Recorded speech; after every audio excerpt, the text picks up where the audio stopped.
So you're tired of the freezing winters, sky-high prices, and bustling city, and you're ready to make the move to Mount Dora, Florida. I've helped dozens of families make the move to sunny Central Florida from New York, and I put together a list of all of their frequently asked questions right here. Relocating from New York is not only a huge move, but it's also a big culture shift. So this video is going to answer your biggest questions about what it's really like to move to Mount Dora from New York.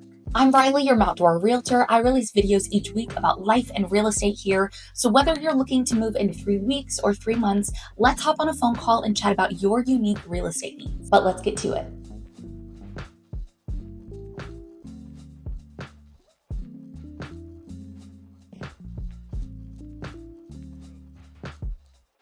Let's start with what is probably your biggest question. Is it actually cheaper to live in Florida versus New York? So let's take a look at housing first. If you're renting in New York, you're probably paying around $3,500 for a 1-bedroom, maybe 2-bedroom walk-up.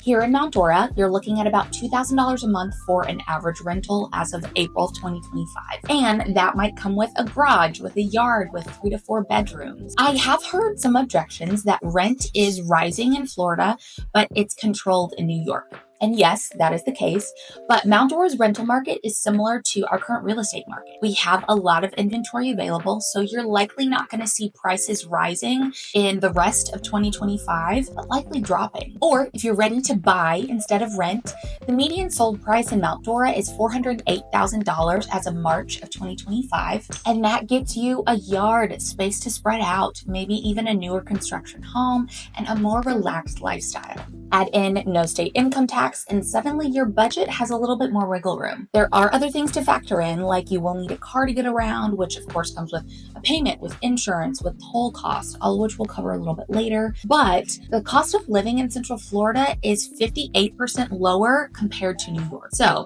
your costs are offset from the start.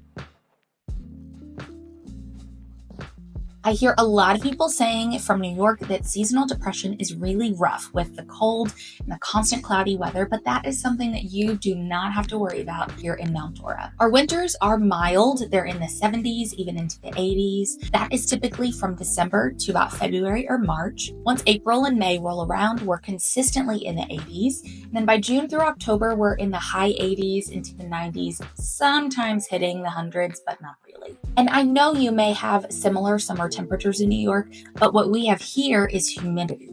Especially in Mount Dora, being right on the lake, we have a lot of extra moisture that you don't have closer to Orlando and closer to the bigger cities. On the flip side of the heat is that you get to enjoy the outdoors year round, something you don't get to do in New York. We don't have crazy winters, we don't have snow, we have very little overcast weather, so you get sunshine most days of the year. So this means we live a lot of our lives outdoors. So if you like kayaking, boating, fishing, even hiking, biking, and walking, you are really going to love the weather here.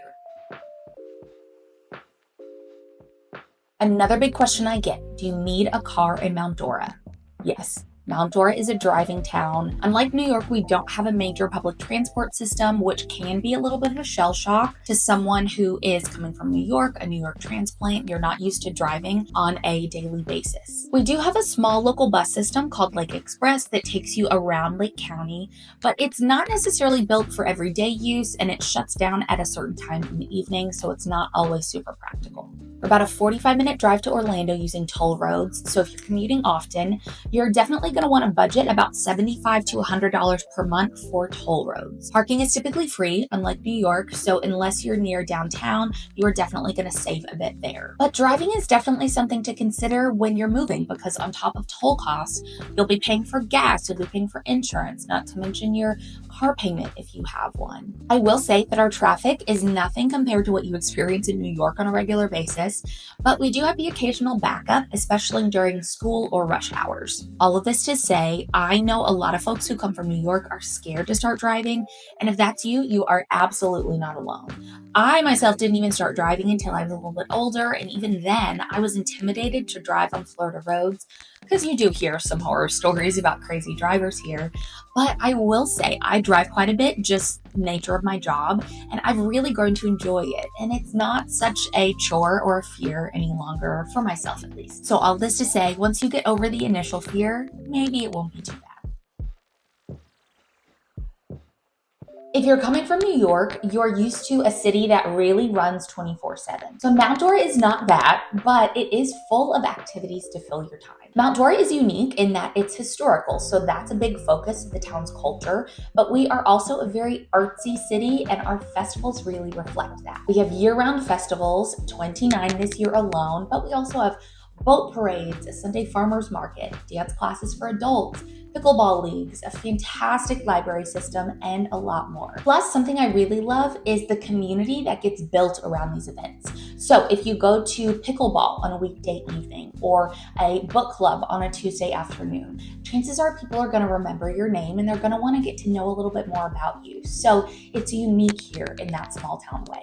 I will say our nightlife is fairly limited, but we do have a few spots that stay open late. Maggie's Attic is one of those. That's a wine bar in downtown that tends to stay open later, but most of your shops close up by about 6 or 7 in the evening during the week, and restaurants are closed by about 9 p.m. But if you're looking for nightlife, Orlando is only 45 minutes away, and you also have Sanford. Sanford is about 30 minutes away. It's another smaller downtown area on the water, but there are a ton of cute bars and restaurants that all do stay open. New Smyrna and Daytona beaches are a little over an hour away as well.